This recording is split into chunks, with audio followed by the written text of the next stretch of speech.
বলছি তোরা সবাই ওরকম ভাবে আমাদের তাকাইছিস কেন? তাকায় থাকবো না? তুমি যা কাজটা করিস না, ভারী ভালো কাজ করিস।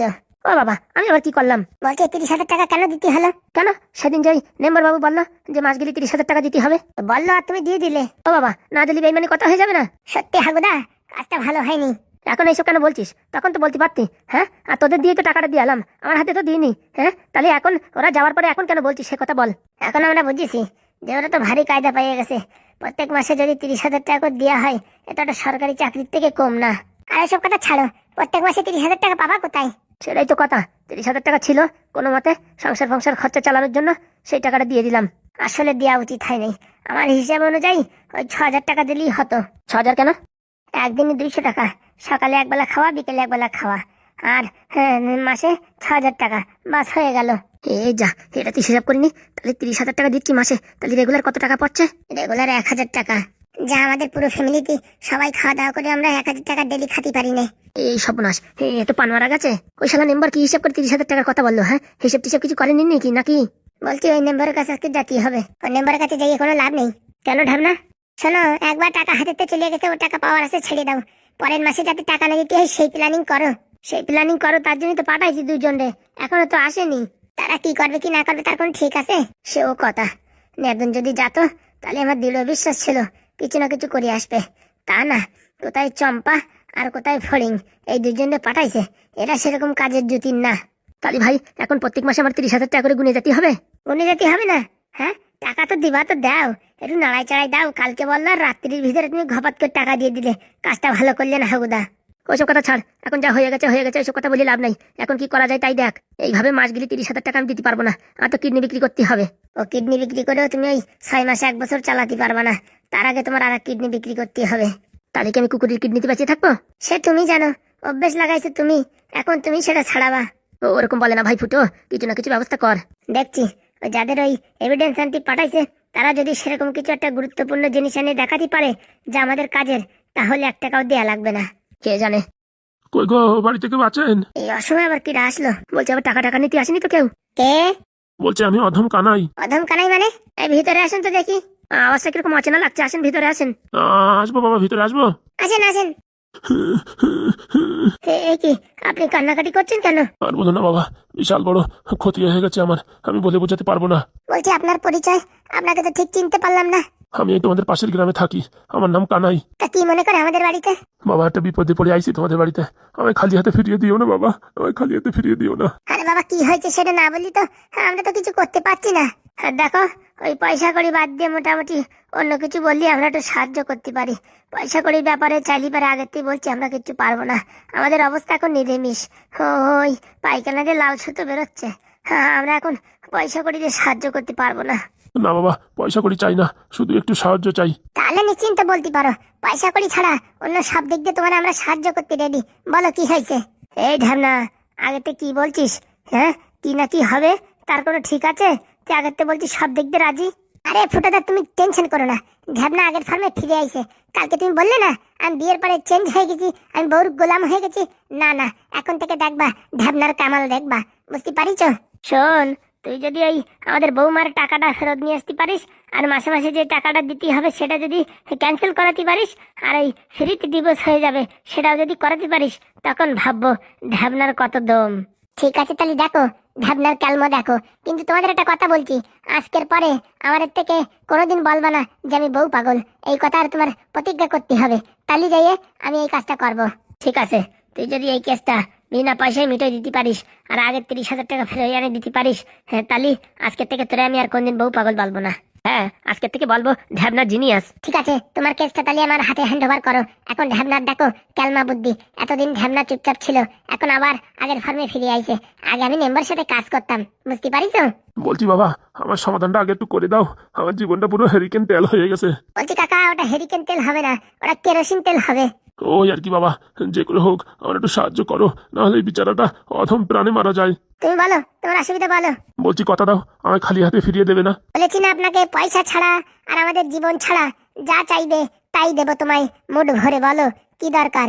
বুদ্ধি চাইলে বুদ্ধি, খেতে চাইলে খেতে, বলো কি দরকার? দেখো, প্রতিজ্ঞা করিছো কিন্তু এখন কিন্তু পিছন ফিরবা না। আরে বাবা না, তুমি বলো। হ্যাঁ না, যে লোকরা আমরা চিনি না জানি না তার সাথে এরকম কথা বলছিস, ব্যাপার স্যাপার একটু বুঝে কথা বলা উচিত। আরে ফুটো, ঢ্যামনা কি করতে চাচ্ছে করতে দে তো, ওর নাকি পুরনো ফর্ম ফিরে আইছে, দেখি এখন কিরম ভাবে ফিরে আসে। বলছি আমার বাবার বয়স 60 বছর, বিগত 8 দিন ধরে খুঁজে পাচ্ছি না। ও আইসি, বুঝতে পারছি। তোমার কোনো একটা লেটার ফেটার লিখে দিতে হবে, যাতে তুমি পুলিশ স্টেশনে গিয়ে এফআইআর করতে পারো কিংবা মিসিং কমপ্লেন্ট করতে পারো, তাই তো নাকি? না বাবা, পুলিশ স্টেশনে অনেকবার গেছিলাম, কোনো কাজ হয়নি। 3-4 বার গেছি, ওনারা বলছে আমরা খুঁজছি, হ্যাঁ, কিন্তু এখনো খুঁজে পাইনি। আমার বাবার বয়স বেশি হয়ে গেছে, কোথা থেকে কোথায় চলে গেছে খুঁজে পাচ্ছি না। সব জায়গায় খোঁজার চেষ্টা করেছি, কোথাও পাচ্ছি না। হ্যাঁ, তাই সব দিকে দিশাহারা হয়ে আজকে তোমাদের বাড়িতে এসেছি। তা আমাদের বাড়িতে কেন? তোমরা নাকি কি মেশিন তৈরি করেছো, সেখানে নাকি আধার কার্ডের নাম্বার টিভি দিদি দেখা যায় কোথায় আছে। আরে কাকা, ওইসব জিনিস আমাদের কাছে 1 বছর আগে ছিল, এখন ওইসব কিচ্ছু নেই। হ্যাঁ কাকা, ওই মেশিনটা না নষ্ট হয়ে গেছে, মোচা কল। বাবা, অনেক আশা নিয়ে তোমাদের কাছে এসেছি, সব দিক দিয়ে ঘুরে ঘুরে কোথাও কিচ্ছু উপায় খুঁজে পাইনি। তারপরে একজন তোমাদের নাম বললো যে এই কাজ শুধুমাত্র ফুটোরাই করতে পারে, তাই বড় আশা নিয়ে এসেছি। এইভাবে খালি হাতে ফিরিয়ে দিও না বাবা, দরকার হয় তোমাদের টাকা পয়সা কিছু আমি দেবো, কিন্তু এইভাবে আমায় ফিরিয়ে দিও না। দেখো কাকা, তোমার এই কষ্ট দেখে আমরা তো বুঝতে পারছি, আমাদের মন প্রাণ তো উদার হয়ে গেছে তোমাকে উপকার করার জন্য, কিন্তু ও মেশিন তো আর নেই, ও মেশিন তো বিলুপ্ত হয়ে গেছে, পৃথিবীর বুকে থেকে হারিয়ে গেছে। কিন্তু এই ভাই যে কথা দিল যে করে হোক আমার সাহায্য করবে, এখন তাহলে কথার কোনো দাম থাকলো না। তুমি টেনশন করে না, ঠিক আছে? আমি চেষ্টা করছি। না বাবা, চেষ্টা করলে হবে না, তুমি একটু খুঁজে দেওয়ার ব্যবস্থা করো। শোনো কাকা, আমাদের কাছে সে যন্ত্র থাকলে তোমার এতক্ষণ কান্নাকাটির দরকার ছিল না, এখনই নাম্বার টিভি দিয়ে ঘপাত করে বলে দিতাম। কিন্তু এই ভাই যে বললো যে করে হোক খুঁজে দেবে, এখন তাহলে কি তোমরা কথা দিয়ে কথা রাখবা না? বলছি আপনি টেনশন করেন না, আপনি নাম্বারটা আমার কাছে দিয়ে যান, আর বিকেল 4টের সময় আসেন, বুঝেছেন? ততক্ষণে আমি কিছুটা করার চেষ্টা করছি। অনেক অনেক ধন্যবাদ বাবা, আজকের ভিতরে একটু খুঁজে দেওয়ার চেষ্টা করেন, না হলে কিন্তু আমার ঘোর বিপদ হয়ে যাবে। বললাম তো, টেনশন করবেন না, নাম্বারটা দিয়ে যান, আমি দেখছি কি করা যায়। আচ্ছা, এই নাও বাবা। দিন। যে করে হোক বাবা খুঁজে দেওয়ার ব্যবস্থা করো, আমি ঠিক 4টের সময় আসবো ওখানে। আচ্ছা, আপনি আসেন। এই না ধরো, এই নাম্বারটা এখন খুঁজে দেওয়ার ব্যবস্থা করো। ফাজলাম আমার আর জায়গা পাও না, হ্যাঁ? আমি বলেছি এই নাম্বার নেওয়ার কথা, হ্যাঁ? আরে ফুটোদা এরকম করছো কেন? একটা নাম্বারই তো দিছি, লোকটা কোথায় আছে একটু খুঁজে দাও না। এরকম মানুষের একটু সেবা করা অনেক পুণ্যের কাজ। আরে পুণ্যের কাছে সে জিনিস থাকলি তো মোচাকাল নষ্ট করে ফেলাইছে না পাদু, হ্যাঁ? পাদুর কাছে এখন অনেক টেকনোলজি আছে, সে সায়েন্টিস্ট অফিসে চাকরি করে, বুঝতে পারিস? হ্যাঁ, মোটামুটি আধার কার্ডের নাম্বার টিপে দিলি মানুষ এখন কোথায় পায়খানা করে আইছে সেই কথাটাই বলে দিতে পারবে। কি বলছিস? আরে ঠিকই বলছি, ওইসব যারা সায়েন্টিস্ট মানুষ হয় না, তাদের অনেক অনেক নতুন নতুন উন্নত মানের মেশিন থাকে, বুঝতে পারিস? তুমি ফোন করে এই নাম্বারটা একটু বলো লোকেশনটা বলতে বলো। তার নাম্বার নিছিস তুই, বলবি তুই, আমার বলতেছিস কেন? তুমি যদি চাও যে তোমার কেসটা আমি হ্যান্ডেল করি, তাহলে এই কাজটা তোমার করতেই হবে। আচ্ছা তুই বল না তো। না না, তুমি আমার কাজটা করো, তোমার কাজটা আমি করে দেবো। ঠিক আছে, আমি যে করে হোক এই নাম্বারের মানুষটা আমি খুঁজে বের করে দিচ্ছি যদি জীবিত থাকে, কিন্তু তুই যদি কাজটা না করতে পারিস তখন থেকে তোরে কিন্তু আমি ওই ঢ্যামনা বলে ডাকবো না। সকালে বকালে কিন্তু তোরে বলবো বউ পাগল, তোর বউর সামনে কিন্তু বলবো বউ পাগল, মনে রাখিস কিন্তু। আচ্ছা ঠিক আছে, তুমি আমার বউ পাগলই বলো, আমি যদি কাজটা না করতে পারি, ঠিক আছে? তুমি এই কাজটা ঝপাত করে করো। আরে তা ও কাজটা তো অনেক কঠিন কাজ, কিন্তু এই কাজটা তো সোজা কাজ। যদি পাদুর কাছে এরকম সিস্টেম থাকে, তুই বলতে পারে তো ঝাপাত করে বলে দেবে, তোর তো আর না বলবে না। না না না, সে তো বুঝেছি, কিন্তু ওই তুমি বললি পারে একটু গরজ করে বেশি করে, বুঝতে পারিস? ফাজলাম কথা আর বললো না কেন, তুমি বললি করে না নাকি? বলছি কি ফুটোদা, এই কাজটা তুমি করো, কারণ কি পাদু বারণ করেছিল যে এইসব কাজ বাজ আর হাতে ফাতে নিতে বারণ করেছিল, তার জন্যই তো আমি এখন বলে ফেলাইছি লোকের সামনে। এখন যদি না নিই তাহলে এটা প্রেস্টিজ হয়ে যায় না, তার জন্য বলে লোকে ভাবে চিন্তে কাজ করতে হয়। আগে তো এই হাওয়ালার দরকার কি ছিল? আরে তুমি ছাড়ো, আমি ভাবছি হয়তো কান্নাকাটি করতেছে, হয়তো একবেলার খাবার টাবার চাবে, আমার বউ তো ভালো রান্না বান্না করতে পারে, তাই ভাবছি একবেলার খাবার নয়তো 2 বেলার খাবার খাওয়াইতে হয়, বাড়ি পাঠাই দেবো, সেই হিসেবে আমি মানে আর কি হ্যাঁ বলেছি। কিন্তু এইভাবে মোচাকলের ডিমান্ড করবে তা তো আমি বুঝতে পারিনি। এরপরে তো যেই আসুক কান্দাকাটি করুক, আগে শুনবি তারপরে হ্যাঁ না বলবি, আগের থেকে ওইসব বলবি না যে আমি করেই দেবো। হ্যাঁ বাবা ঠিক আছে, একবার ছাঁচা খাইছি, এখন মাথায় থাকবে। ঠিক আছে, মনে থাকে জানো, এই শেষবারের মতন আমি কাজ করে দিচ্ছি, এরপরে কিন্তু এইসব হাবিজাবি কাজ আমি আর করতে পারবো না। আচ্ছা ঠিক আছে, দে দেখি, নেও। উনি শালা, এই আধার কার্ডের নাম্বার নাকি আসলে হেঁটে চলে গেছে, তাই তো বুঝতে পারছি না। হয়েছে, অত কথা না বলে তুমি এখন এই পাদুরি ফোন করো, একটু পরে করবানি, ওর যখন লাঞ্চ টাইম তখন করবানি 1:30টার দিকে। ঠিক আছে। তোরা ভাই যা করিস কর, আমার নাম কিন্তু কোথাও নিবি না, নালে কিন্তু পাদু আমার অনেক খাবরাখাবরি করবে। বাবা এত ভয় পাও? আরে না রে, হ্যাঁ আমার বলিস না এসে ভাবি যাবি কাছের দ্বারে যাবা না, এর জন্য আমি বাপু এর ভিতরে নাই, তুই এসে হ্যান্ডেল কর। হ্যাঁ ঠিক আছে করবানি, উনি ভাবিও না। কিন্তু তোমরা দুইজনে মিলে ওই 30,000 টাকা যদি ফেরত না আনতে পারো না, তাহলে দেখো কপালে দুঃখ আছে, তোমারও কিন্তু বুড়ো বয়সে বিয়ে দেবো বলে দিচ্ছি। বিয়ে দিবি ভাই? হ্যাঁ। ওরকম মুচকি হাসি দিলে কেন? ও কিছু না, মানে খাজনি তোমার কম না, আমি যা দেখতেছি। কেন আমি আবার কি করলাম? তোমার ওই হাসির ভিতর দিয়ে সব আমি বুঝতে পারিয়ে গেছি। এ তো বিরাট জ্বালারে বাবা, হাসাও যাবে না এদের সামনে যা দেখছি। ওরকম মুচকি হাসি দাও কেন তুমি? তাহলে কান্না করি? হয়েছে অনেক নাটক করিস, আর করা লাগবে না। দেখি পাদুর একটু ফোন করে দেখি। বলছি দাদু, তাহলে টাকাগুলো দাও দেখি। আরে বাবা, তুই তো সরকারের একটা বেতন পাইছিস, তো বেতন যখন পাইছিস তাই ঠাকুরের মানে মন্দিরই আগে টাকাটা একটু ছয় নিয়ে আসি, বুঝতে পারছিস, তারপর দেবো ওখানে। হ্যাঁ তা তো ছয় নিয়ে আসো, যে জাদু পাইছো তা বলার বাইরে। যে জাদু পাইছো মানে? না মানে ওই মাঝগিলি বসে বসে যদি 30,000 টাকা পাওয়া যায়, তা জাদু না তাই কি? আর তখন তুই কি বলছিলি ওখানে? আরে বাবা আমি তো জোরে বলিনি, আসতে বলছি আমি পৌরসভার গু ফেলায় 28,550 টাকা পাই, আর এই তোমার নাতিন ঘরে বসে মাস গেলি 30,000 টাকা, মানে একটা বিশাল একটা সরকারি একটা পেনশনের মতন না? শুধু ওটা পাবো না, লক্ষ্মীর ভান্ডারও পাবো। দেখিছো কপাল, দেখিছো? ওরে শালা, তোর বউও পাবে লক্ষ্মীর ভান্ডার, তো টেনশন করছিস কেন? লক্ষ্মীর ভান্ডার না অন্নপূর্ণা ভান্ডার, ও যাই হোক মোটামুটি 3,000 টাকা পালিই হলো। আসুন, এই যে মাসগিলি 30,000 টাকা, এই কথাটা বাইরে যেন কোথাও সার্কুলার হয় না বলে দিচ্ছি। যদি এই কথাটা বাইরে সার্কুলার হয়েছে, মনে কর তোর বিয়ের পিড়িতে তোর বিয়ে ক্যান্সেল, মনে রাখিস। আর যদি তোর বিয়ে হয়ে যায়, তোর শাশুড়ির কানে এমন কুমন্ত্র দেবো না, বুঝেছিস? ওই মেয়ে তোর বাড়ি থেকে নিয়ে চলে আসবে, তখন সারা জীবন ড্যাং ড্যাং করে খাইয়ে দেখিস। মনের ভুলিও কোনো জায়গায় কথা বলবি না কিন্তু, বলে দিচ্ছি। না না, মাথা খারাপ, এসব কথা কোথাও বলা যায়? ঠিক আছে, এখন বাড়ির দিকে যা, তো আবার 2 দিন পরে বিয়ে, গোছগাছ কর যা। আচ্ছা ঠিক আছে। বুড়ো শালা খালি খালি ডাকি নিয়ে যাইয়ে, কোনো কাজ নাই খোঁজ নাই, একটা দিন নষ্ট করে দিল।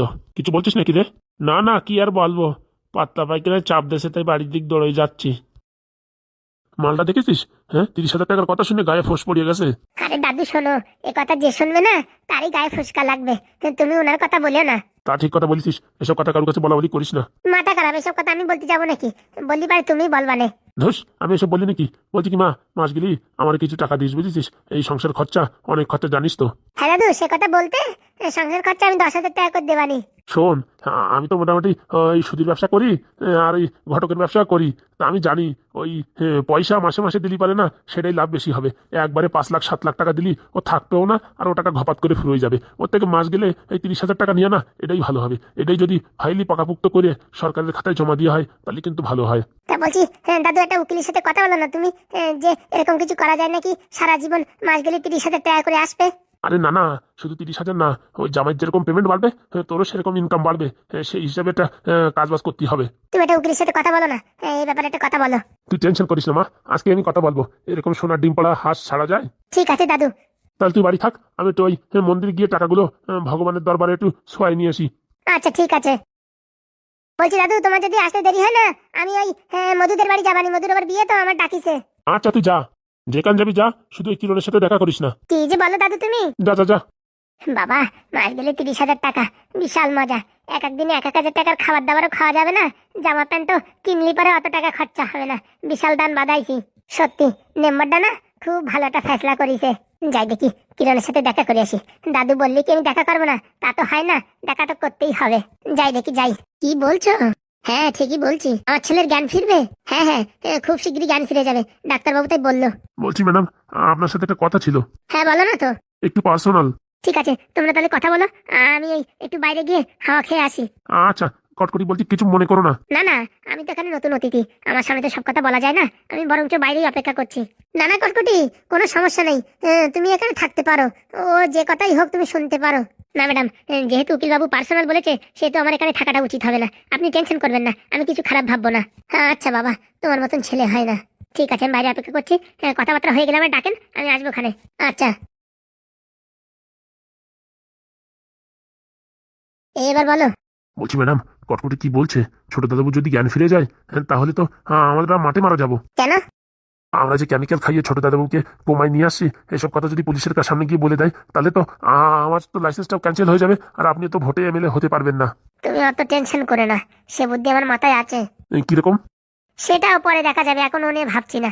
আগে জ্ঞান ফেরে কিনা তাই তো দেখি। তুমি তো বললে যে ওষুধ খাওয়ালে নাকি জ্ঞান ফিরবে না, তোমার ভরসায় তো আমি ওকে হসপিটালে ভর্তি করতে আমি রাজি হয়েছি। না মানে আমি যার কাছ থেকে ওষুধ এনেছি সে তো বলেছে ওর জীবনে কোনোদিন ওর মানে জ্ঞান ফিরবে না। কিন্তু আপনি বললেন ওই ডাক্তার নাকি খুব ভালো ডাক্তার, তার জন্য একটু ভয় লাগছে। আরে সেরকম ভালো না, ওই মোটামুটি রেগুলার 4-5টা রোগী দেখে, আর 2টো বেড আছে, বাস এইরকমই ডাক্তার, তাছাড়া সেরকম কিছু না। তাহলে কোনো চাপ হবে না। বলছি কি এমএলএর কোনো খবর টবর পাওয়া গেল কি না? না না, এখন তো কোনো খবর টবর পাওয়া যায়নি, আর দারোগাবাবুরও তো কোনো খবর টবর দেয়নি। আচ্ছা ঠিক আছে, তাহলে তুমি এখন কটকটিকে পাঠাও, হ্যাঁ, না তো ভাববে কি ওকে ছেড়ে আমরা কি কথাবার্তা বলছি। আচ্ছা ম্যাডাম, ওকে পাঠিয়ে আমি একটু ওই পেট হালকা করে আসি। হ্যাঁ, ঠিক আছে। কটকটি।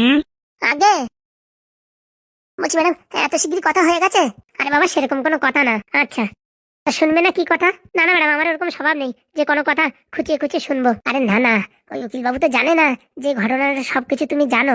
উকিল বাবু বলছে যদি এই আমার ছেলে মানে ছোট দাদা বাবু তোমার যদি ঠিক হয়ে যায়, তাহলে আমাদের তো কপালে দুঃখ হবে, সেই কথাই বলছে। তা আমি বললাম কটকটি সবকিছু জানে, ওই কোনো না কোনো একটা বিচার করবে। কিচ্ছু হবে না ম্যাডাম, চাপ নেবেন না। ও জ্ঞান ফিরলে পারে আপনার উপরে দোষ আসবে না, ও দোষ অন্যদিকে চাপাই দেওয়া যাবে। কিরকম বলো দেখি? এখন যদি ম্যাডাম আপনাকে বলি তাহলে তো আপনি আমায় খারাপ ভাববেন। না না, একটু বলো না। মানে আর কি বলছিলাম, ওর সময় আবার কে ফোন করে? একে, এটা একটা আননোন নাম্বার দেখা যাচ্ছে।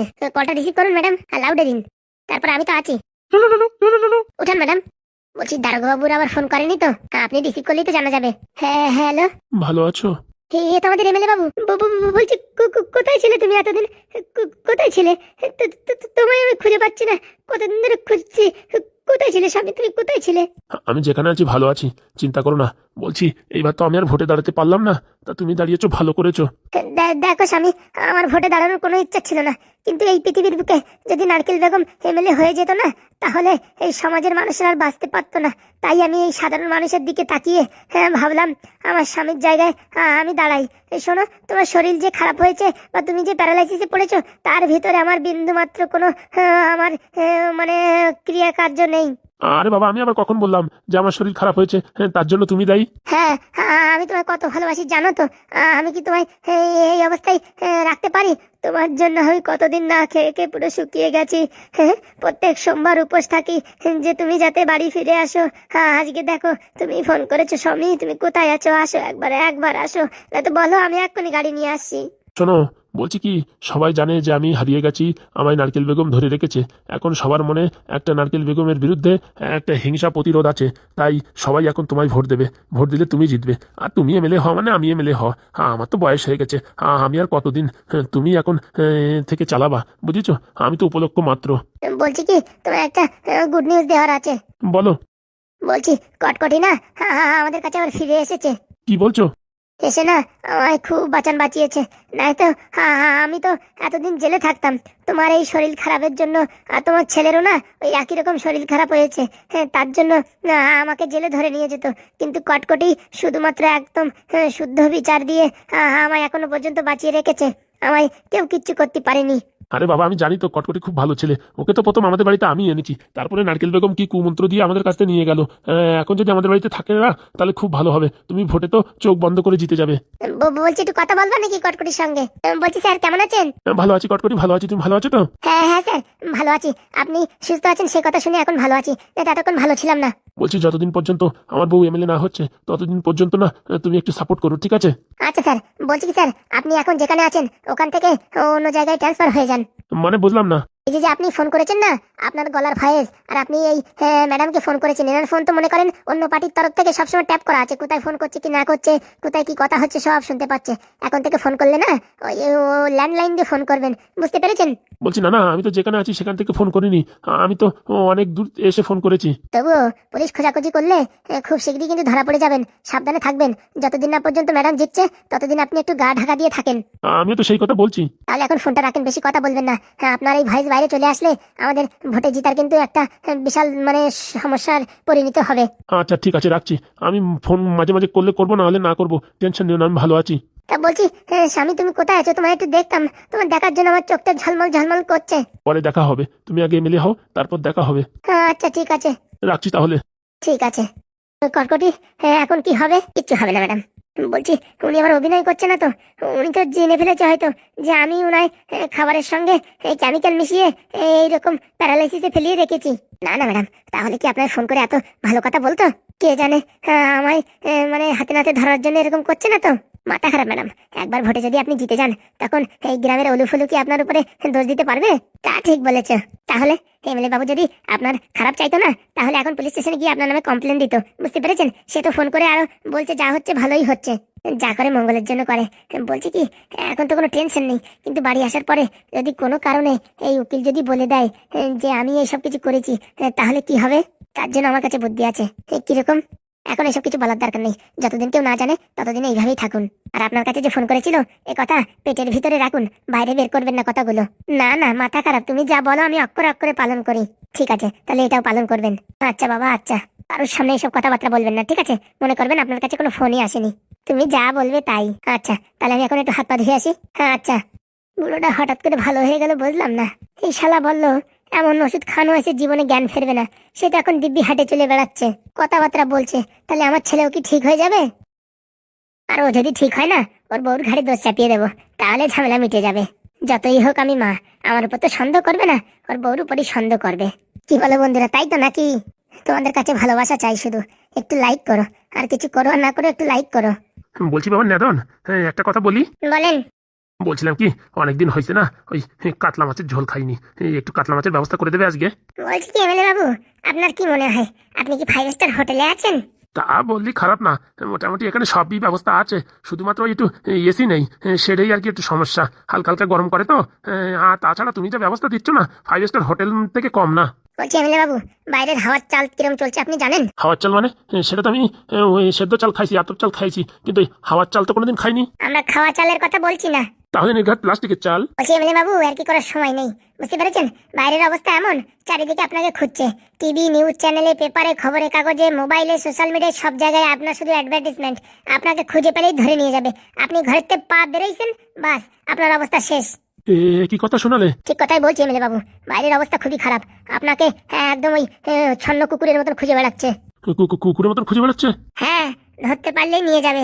সব মানুষ পুরস্কারের জন্য লাফালাফি করছে, বুঝতে পেরেছেন? এই অ্যাডভার্টাইজমেন্টটা কে দিয়েছে? কে আবার? আপনার স্বয়ং গিন্নি। এই যা, এখন কি হবে? মনের ভুলিও, যদি এই ঘরের থেকে বাইরে পা রাখেন তাহলে কিন্তু কপালে কষ্ট আছে।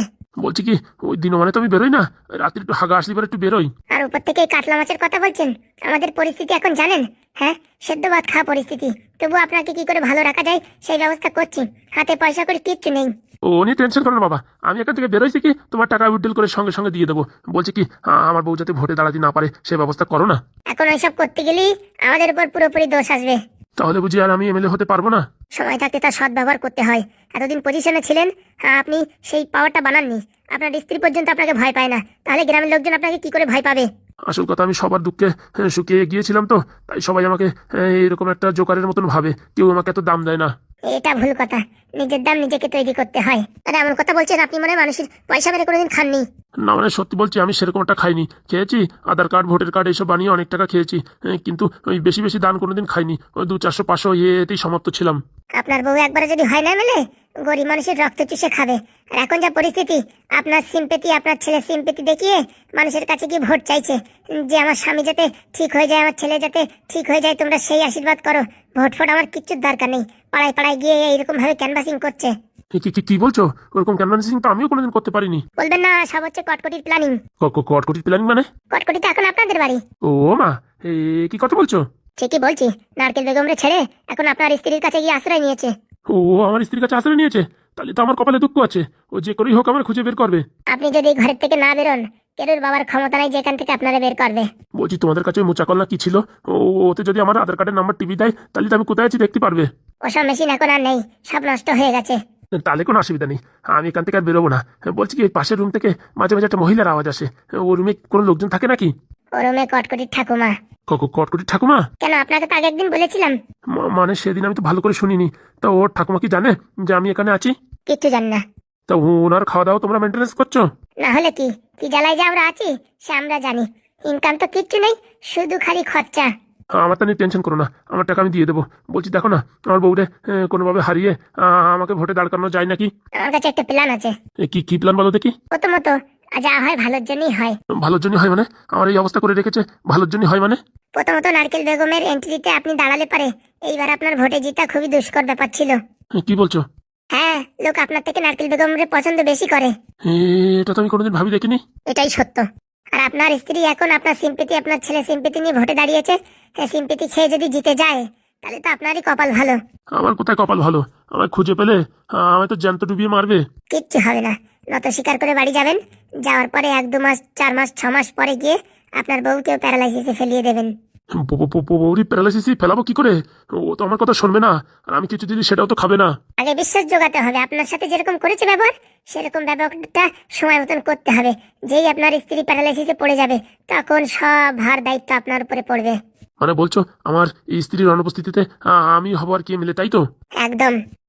যেখানে সই স্বাক্ষর লাগবে সেখানে আপনার গিন্নির আঙুলের ছাপা দিয়ে কাজ চালিয়ে দেবেন। সত্যি নাদন, সত্যি তোমার মাথায় যা বুদ্ধি আর কি বলবো। এতদিন মনে মনে অনেক সন্দেহ ছিল, টেনশন ছিল যে এমএলএ যদি না থাকতে পারি এই পৃথিবীতে আমি আর মুখ দেখাতে পারবো না। এখন তুমি যা কথা বললে এতে তো মনে হচ্ছে আমার আটক করে ভালোই হয়েছে। তার জন্য তো বললাম যা হয় ভালোর জন্যই হয়। তাহলে আপনাকে জিতার একটা লাইন বলে দিলাম, এখন কিন্তু 7.5 দিতে হবে। সত্যি তোমরাও আছো? বলছি কি, দেখো আমি এমএলএ হলে কিন্তু তোমরা দুজন আমার অ্যাসিস্ট্যান্ট হবা। তখন আপনি কি আমাদের মনে রাখবেন? এখন তো আপনার দরকার, তাই বারবার নাদন বলছেন। তখন তো আমাদের দিকে ঘুরেও তাকাবেন না। আমরা তো গরিব, আমরা তো ছোট জাতির মানুষ। এরকম কথা বলো না, এরকম কথা বলো না, তোমাদের আমি অনেক ভালোবাসি। ঠিক আছে, ভালোবাসা এখানে থাকুক। এখন আমরা বাড়ির দিকে যাই। আপনি একটু সাবধানে থাকবেন, ঘরের বাইরে বেরোবেন না। মাথা খারাপ, আমি ঘরের বাইরে কোথাও যাবো না। আর বলছি কি, ওই আর কি একটু কাতলা মাছের ঝোলের ব্যবস্থা করো না। দেখছি এমএলএ বাবু, দেখছি। আমাদের পকেট টাইট তো, আপনি যদি কিছু দিয়ে সাহায্য করতে পারতেন তাহলে একটু চেষ্টা করতাম। এখন মানে একদম সব টাইট চলছে। আরে নাদন, তুমি চাইলে সব কিছু করতে পারো, কোনো অসুবিধা হবে না, একটু চেষ্টা করো। দেখছি স্যার। চলো লালদা, চলো।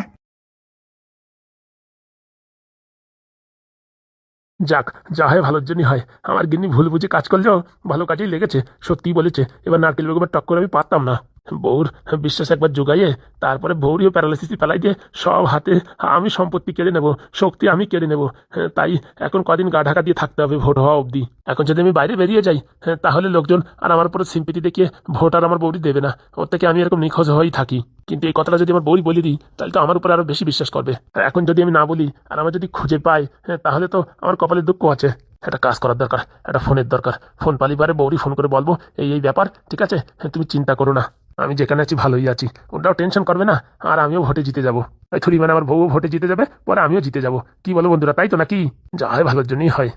কি বন্ধু, আজকে এত তাড়াতাড়ি চলে আসলি যে? আর বলিস না বন্ধু, একটা ঝামেলার ভিতরে আছি। তোর আবার কিসের ঝামেলা? তোর বউ রাতে সব পাওয়ার, 2 দিন পরে এমএলএ হবে, তুই হবি এমএলএর বউ। তোর আবার কিসের চিন্তা বল দেখি? ওরকম শোনা যায় কেন বন্ধু? জানিস তোমার বউ আমার উপরে কত টর্চার করে? আরে ওইসব টর্চার না গো, ভালোবাসা গো ভালোবাসা, ওরকম মনে হয়। সত্যি বন্ধু, তোর উপর টর্চার করে? মাঝে মাঝে তো লাতি গুঁতো মারে। ও মা, কি কথা বলছিস? ঠিকই বলছি রে বন্ধু, ঠিকই বলছি। এই সপ্তাহখানেক আগে তো বিষান দুহাত হলো। ওই মান্দারের কচায় তেল মারিয়ে কি বারণ বাড়লো, আর বলিস না। মান্দার কচাতে বড় হয়েছে, তা মান্দার কচায় তো কাটার মতন থাকে। আর বলিস না, ওই কাটার ফুটো এখন আমার পাচায় আছে। ও মা, আজকে আবার মনে হচ্ছে আমার মান্দার কচারের বাড়ি পড়বে। কেন? একটা কাজ দিয়েছে আমারে, সে কাজটা আমি করতে পারবো না। আর কাজ না করে বাড়ি যদি যাই, মান্দার কচার বাড়ি তো গ্যারেন্টি। কি এমন কাজ যে কাজ করতে পারবি না? এই যে আমার হাতে এই কাগজে একটা আধার কার্ডের নাম্বার লেখা আছে, এই লোকটাকে খুঁজতে হবে। হ্যাঁ, আধার কার্ডের নাম্বার দিয়ে কি লোক খোঁজা যায়? যাই রে যাই, সে ব্যবস্থাও আছে। আমি তো জানতাম এতদিন আধার কার্ডের নাম্বার দিয়ে সিম কার্ড নেওয়া যায়, হ্যাঁ, কিন্তু মানুষ খোঁজা যায় তা তো জানতাম না। বন্ধু, সব যায়, কোন দেশে আছো তুমি? সব কিছু হয়। আমি তো আজ পর্যন্ত কোনো দোকানে লেখা দেখিনি এরকম আধার কার্ডের নাম্বার দিয়ে মানুষ খোঁজা যায়। এসব দোকানে যায় না। তাহলে শোন ভাই, তুই আমার একটা কাজ করে দিতে পারবি? বলছি ভাই, এসব আবার কোনো 2 নম্বরই কাজ না তো? না না, এই কাজ শুধুমাত্র একজনই করতে পারে। কারা? ওই ফুটোদের চিনিস? ওই পশ্চিম পাড়ায় নতুন যারা আসে তারা। হ্যাঁ, ওরা আধার কার্ড দিয়ে মানুষ খুঁজে দেয়। ওদের কাছে একটা মেশিন আছে, সেই মেশিনই আধার কার্ডের নাম্বার টিভি দিয়ে চাপ দিতে পারে, দেখা যায় যে কোন এরিয়ার ভিতরে আছে। পুরো একদম লাইভ লোকেশন দেখা যায়। হ্যাঁ, আগের থেকে বলবি তো। কিন্তু ওদের কাছে যে মেশিনটা আছে ওরা সবাইই দেখে দেয় না। কেন? পয়সা করে দিলি 200-400 দিলি দেখে দেবে না? টাকায় কাজ হবে না, সিম্পিতিতেই কাজ হবে। মানে কেউ যদি ওদের বাড়ি যে কান্নাকাটি করে বলে যে আমার এমন কেউ হারাই গেছে, এর একটু খুঁজে দাও, না খুঁজে দিলি আমাদের তো জীবনে প্রাণে মারা যাব, এই বলি খুঁজে দেবে? হ্যাঁ দেবে। তো বলছি এটা কার খবর? শোন ভাই, তোর মিথ্যে কথা বলবো না। এই কাগজে যে আধার কার্ডের নাম্বার আছে তাহলে যদি খুঁজে দিতে পারিস না, তুই তো 10,000 টাকা পাবি। উপর থেকে আমি তোরে 1,001 টাকা দেবো। কি বলছিস? 11,000 টাকা? হ্যাঁ। হ্যাঁ, আমি এখনই যাচ্ছি। শোন, ওদের বাড়ি যাই কান্দে কাটে হাত পাও জোড়ায় ধরিয়ে মোটামুটি যেভাবে হোক, হ্যাঁ, তুই ম্যানেজ কর। আর এই আধার কার্ডের নাম্বারে মানুষটা কোথায় আছে খালি লোকেশনটা আমার বলিয়ে দে, বাস। তোর কোনো চাপ নাই, 11,000 টাকা আমি আদায় করে দেবো। মনে কর কাজ হয়ে গেছে। না না, ওদের এরকম ভেবো না, বুঝতে পেরেছো? তুমি যদি ওদের ম্যানেজ করতে চাও, একমাত্র শুধুমাত্র সিম্পিতি।